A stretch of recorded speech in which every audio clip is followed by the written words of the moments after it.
அண்ணா பல்கலைக்கழக வளாகத்திற்குள் மாணவர்கள் பின்பற்ற வேண்டிய விதிமுறைகள் குறித்து பல்கலைக்கழக பதிவாளர் சுற்றறிக்கை ஒன்றை அனுப்பியுள்ளார்.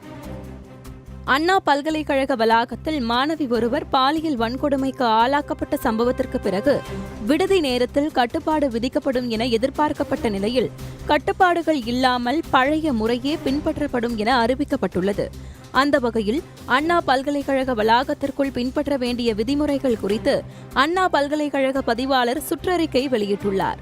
அதில் அண்ணா பல்கலைக்கழக வளாகத்திற்குள் மாணவர்கள் சைக்கிள் மட்டுமே பயன்படுத்த வேண்டும் என்றும், மாணவர்கள், ஆசிரியர்கள், பல்கலைக்கழக பணியாளர்களை மட்டுமே வளாகத்துக்குள் அனுமதிக்க வேண்டும் என குறிப்பிடப்பட்டுள்ளது. மேலும் வெளிநபர்கள் நடைபயிற்சி செல்வதற்கு தடை விதிக்கப்பட்டுள்ளது.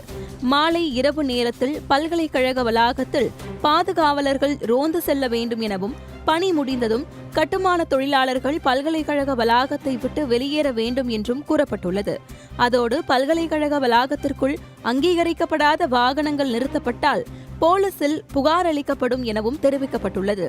ஆன்லைன் நிறுவன டெலிவரி ஊழியர்களுக்கு அண்ணா பல்கலைக்கழக நுழைவு வாயில் வரை மட்டுமே அனுமதி என கூறப்பட்டுள்ளது.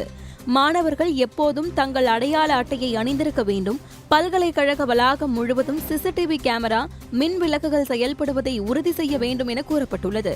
பாலியல் துன்புறுத்தலுக்கு எதிரான கமிட்டி ஒவ்வொரு மாதமும் கூடி மாணவர்களிடம் கருத்துக்களை கேட்டறிய வேண்டும் என தெரிவிக்கப்பட்டுள்ளது.